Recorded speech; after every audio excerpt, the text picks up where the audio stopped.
ஒரே ஒரு செயல், கொள்ளையடிப்பதுதான் செயல். எல்லா துறையிலும் ஊழல், ஊழல் இல்லாத துறையே இல்ல. டாஸ்மாக் 10 ரூபாய் யாருங்க? பாரு பாலாஜி. எந்த காலத்திலும் மக்கள் மறக்க மாட்டாங்க. இன்றைக்கு தமிழகத்தில் சுமார் 6000 மதுக்கடைகள் இருக்கின்றன, டாஸ்மாக் கடை. அந்த 6000 டாஸ்மாக் கடையில் ஒரு நாளைக்கு 1.5 கோடி பாட்டில் விற்பனை ஆகுது. ஒரு பாட்டிலுக்கு 10 ரூபாய்னா ஒரு நாளைக்கு 15 கோடி விஞ்ஞான முறையிலே ஊழல் செய்கின்ற ஒரே அரசாங்கம் திராவிட முன்னேற்ற கழக அரசாங்கம். மாசத்துக்கு 450 கோடி, வருஷத்துக்கு 5400 கோடி.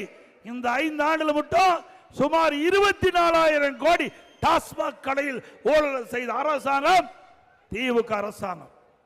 இவ்வளவு ஊழலும் செஞ்சுட்டு எங்களை பற்றி பேசுவதற்கு அருகதை இல்லாத மனிதர் திரு ஸ்டாலின் அவர்கள்.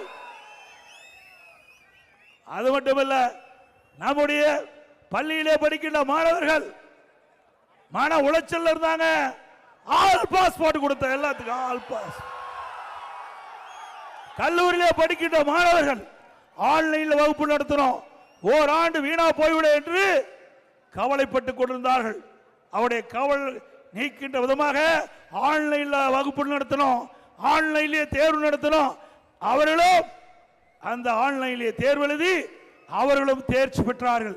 இப்படி அனைத்து இந்திய அண்ணா திராவிட முன்னேற்ற கழக ஆட்சியிலே மக்களுக்கு தேவையான உதவிகள், மாணவருக்கு தேவையான உதவிகள், இளைஞர்களுக்கு தேவையான உதவிகள், தொழிலாளிக்கு தேவையான உதவிகளை அவ்வப்போது சரியான நேரத்தில் திட்டமிட்டு செயல்படுத்திய காரணத்தினால அண்ணா திமுக ஆட்சி பொற்கால ஆட்சி என்று மக்களால் போற்றப்படுகிறது.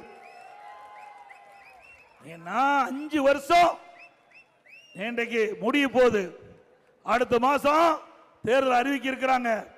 அடுத்த மாசம் தேர்தல் அறிவிக்க இருக்கிறாங்க. அதுக்கு அடுத்து ஏப்ரல் மாசம் தேர்தல் வர இருக்கிறது. சிந்திச்சு பாருங்க. இந்த 5 ஆண்டுல பேர் வைக்கிறதுக்கு மட்டும்தான் முன்னுரிமை. தினம் ஒரு பேரு, தினம் ஒரு பெயர், போட்டோ ஷூட், பத்திரிகையில் விளம்பரம். இதுதான் ஸ்டாலினுடைய அரசாங்கத்தினுடைய நிலைமை. தினம் பத்திரிகையில தினந்தோறும் பத்திரிகையில முழு பக்க விளம்பரம். இன்னைக்கு பாருங்க, எல்லா பத்திரிகையிலும் முழு பக்க விளம்பரம். ஒரு பக்கத்துக்கு விளம்பரம் செய்ய வேண்டும் என்றால் உங்களுடைய வரி பணம் 50 லட்சம் ரூபாய் செலவு பண்ணணும். சாதாரணமா நினைச்சுக்காதீங்க. ஒரு பக்க முழு விளம்பரம் தமிழ்நாடு முழுவதும் வர வேண்டும்.